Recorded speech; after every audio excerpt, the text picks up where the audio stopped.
Hi, good morning po sa inyong lahat. Welcome back po dito sa channel namin. Bali, alas 10 na po ng umaga, hindi pa ako nagbubukas. Aalis muna ako. Pupunta ako doon sa bilihan ng itlog. Bibili ako ng itlog at saka gin. Kasi 2 pirasong gin na lang yung meron kami. Kaya kailangan ko na bumili dahil madaming umiinom dito lalo na paggabi.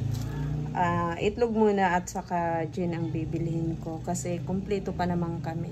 Kaya bili na tayo. Kabubukas lang namin, wala pang tao. Alas 10:30 na po ng umaga. Hindi talaga makapagbukas ng ng maaga kasi ang daming ginagawa. Galing ako bumili ng itlog, tapos naubusan ako ng itlog, yung small at saka medium. Di ako bumili ng large kasi hindi masyado mabili sa amin yung small lang at saka large. Kaya ngayon, antay tayo ng customer. Mga nasa school pa siguro yung mga customer namin dito.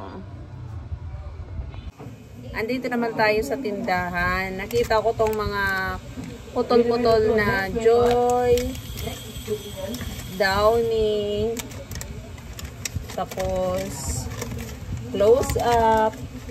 Ayan yung mga ganito. Diba yung pag sinabit natin, tapos dalawa na lang ang natira, tapos may bibili na isa. Yung natitira na isa, kung saan nila isuksok, ilagay nila doon sa may mga mabangong sabon. Minsan, meron kasi ako lagayan nito doon banda. Nakabukod yung mga Colgate, ganyan, yung mga shampoo. Para alam pag may bibili ba, titingnan na lang doon kung meron putol. Ngayon, hindi naman na pupunta doon kung saan lang nila sinusuksok. Minsan sa taas ng rep, minsan doon sa may mga alak. Kaya pinagtatanggal ko, kay sayang ba. Katulad nito, oh. Tapos ang ginagawa ko nito, pinupunasan ko. Punasan ko ng basa para maalis yung kanyang neto, mga alikabok. 2 magic sarap. Dalawang bitsin. Bali, 12, 22. 5 kasi yung bitsin. Ubos na yung bitsin ko pala. Ito, mainit talaga. Nakabanda yung araw. Ayun, ang dami kong nakuha. Tingnan nyo. Yung Palmolive. Napabayaan dun, oh. Ang daming alikabok. Kaya pinupunasan ko para maibenta. Kasi yung tubo natin to. Diba? Yung isang ganito tag-8. Yung tubo na ito. Kaya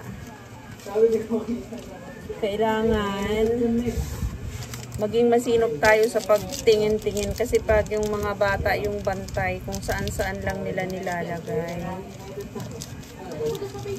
Kung saan nila maipatong doon na. Ngayon na andito naman ako sa tindahan, ayan na, titingnan ko na yung mga mga ganito, mga items na wala na. Kasi minsan, nung nandito pa yung tatay ko, ako ang nagbabantay noon. Nakakabantay ako ni dito pag mga alas 5 na, alas 6, o kaya alas 7, saka ako nakakapunta alas 7 ng gabi. Pagdating ko dito, pagod na ako sa dami ng gawain ko sa bahay. Nag-alaga ako sa tatay ko. Nakakapagod din mag-alaga kasi minsan pag ayaw ng merienda, ayaw ng pagkain, pag konti lang ang kinakain, malungkot tayo. Kasi gusto natin na bumalik yung katawan, tapos konti lang ang kinakain. Parang doon ako napapagod. Kasi parang grabe na na-effort ko para sa pagkain, tapos kakain lang ng konti. Ganyan. Tingnan nyo, ang dami.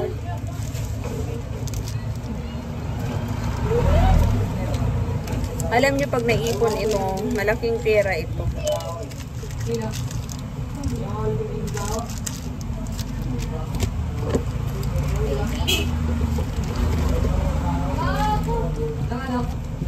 Nilagay ko dito, oh. Yung sa, ano ka na to, sa, ano ba to, sa juice. Sa Big 250, pinutol ko lang. Tapos ilagay ko lang dito sa lagayan ng pera, sa lamisa, sa lagayan ng pera para nakikita nila. Para pag may bumibili, pag nakita nila na merong ganito na putol, yun may bibigay agad nila. Pag doon kasi, tago, hindi na nila tinitingnan. Basta doon sila nakatingin sa mga nakasabit. Yung mga putol-putol, hindi na nila binibigay. Diba? Eh, ito nga yung tubo natin. Ang ganda ng panahon dito ngayon. Tingnan nyo. Yan, may araw ngayon. Hindi umuulan. Kain tayo habang walang customer. Alas 12:04 na. Ayan, maya-maya niyan may mga customer na. Yung ulam ko dito ko nilagay kasi ang ulam namin sinigang. Niluto ko to kaninang umaga. Alas 5 ng umaga nagluto na ako para pag papunta ko dito luto na tapos magsasaing na lang ako. Kasi hindi ako pwede magluto ng ulam dito dahil walang bantay nga dito sa tindahan at saka sa shop. Tsaka tingnan nyo pwede umano dito, humakbang, makakapasok na dito.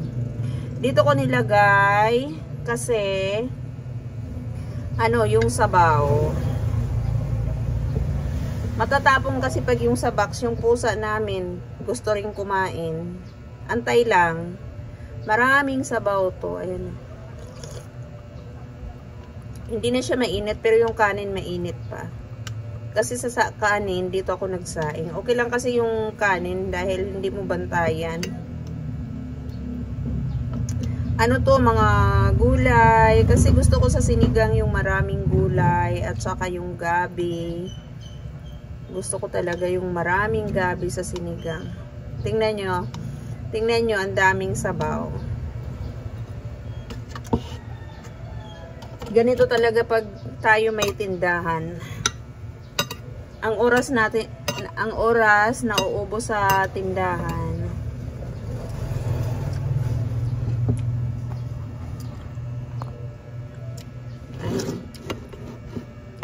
Hindi naman ito madaming kanin, no? Pero ang sarap talaga ng sabaw ng sinigang. Kanin lang, oh.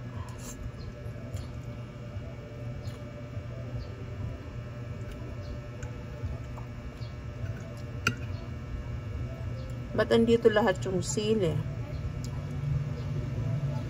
Gusto ko yung puro gulay sa sinigang. Tingnan ko nga kung maanghang yung sili. Parang di maanghang ang sili.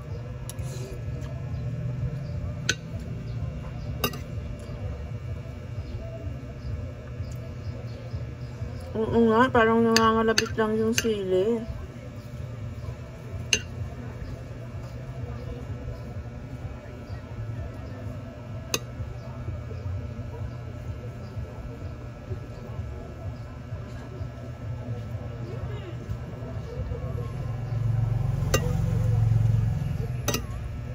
Kainin ko yung sili kasi hindi siya maanghang.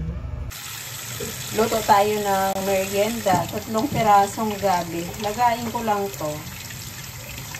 Hugasan ko. Tapos lagayin ko lang siya.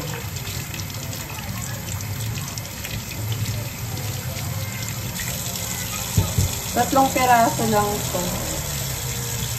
Kasi yung dalawang maliit nito, hinalo ko sa sa sinigang kanina. Tapos ngayon, wala pala akong merienda. Mag-aalas 3 na. Gusto ko magkape kaya naisipan ko lagain ito.